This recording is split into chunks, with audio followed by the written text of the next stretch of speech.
Current GK के इस channel पर आपका स्वागत है। हर दिन सुनते रहिए, देखते रहिए और समझते रहिए दैनिक करंट अफेयर्स। दैनिक खबरों के साथ हम लेकर आते हैं हर रोज की टॉप न्यूज। तो बिना देर की शुरुआत करते हैं। आज की प्रमुख सुर्खियां। ऑस्ट्रेलिया के प्रधानमंत्री एंथनी अल्बानीज ने दूसरा कार्यकाल जीता।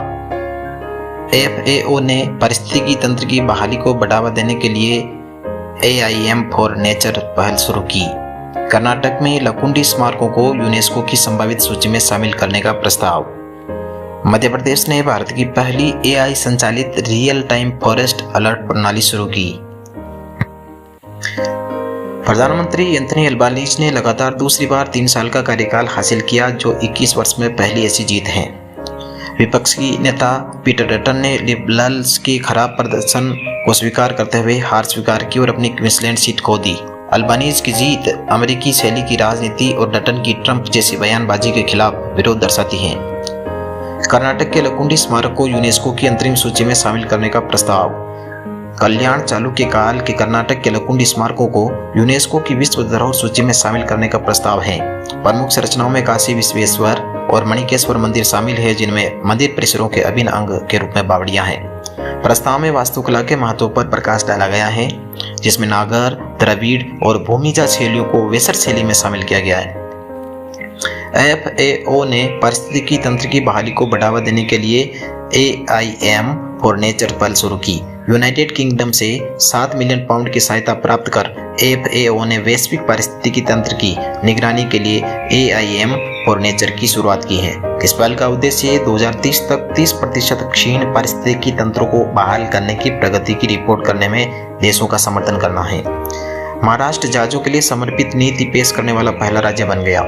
महाराष्ट्र ने भारत की पहली स्वतंत्र जहाज निर्माण, जहाज मरम्मत और जहाज पुनर्चक्रण नीति पेश की, जिसका लक्ष्य 2030 तक 6,600 करोड़ रुपए का निवेश करना है। इस नीति का उद्देश्य राज्य को जहाज निर्माण का केंद्र बनाना है। तेलंगाना में विश्व के पहले ऊर्जा संचरण उद्यान का उद्घाटन किया गया। राज्यपाल जिष्णुदेव वर्मा ने हैदराबाद के कान्हा शांतिवनम में दुनिया के पहले ऊर्जा संचरण उद्यान बाबूजी वनम का उद्घाटन किया है।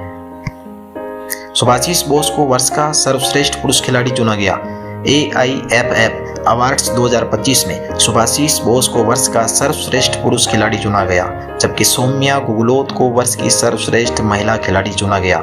खालिद जमील और सुजाता कर को क्रमशः सर्वश्रेष्ठ पुरुष और महिला कोच का पुरस्कार मिला। विशाल कैथ और एलंगबाम पंथोई चानू को अपनी श्रेणियों में सर्वश्रेष्ठ गोलकीपर के रूप में सम्मानित किया गया। ब्रिटेन और ऑस्ट्रेलिया के विश्वविद्यालय नवी मुंबई में परिसर स्थापित करेंगे। महाराष्ट्र ने नवी मुंबई के एड सिटी में कैंपस स्थापित करने के लिए यूनिवर्सिटी ऑफ यॉर्क और यूनिवर्सिटी ऑफ वेस्टर्न ऑस्ट्रेलिया के साथ समझौता ज्ञापन पर हस्ताक्षर किए हैं। ये कैंपस 2026-27 शैक्षणिक वर्ष में स्नातक और स्नातकोत्तर कार्यक्रम प्रदान करेंगे। वीडियो देखने के लिए आपका धन्यवाद। पुनः चैनल पर विजिट करें। Thank you very much.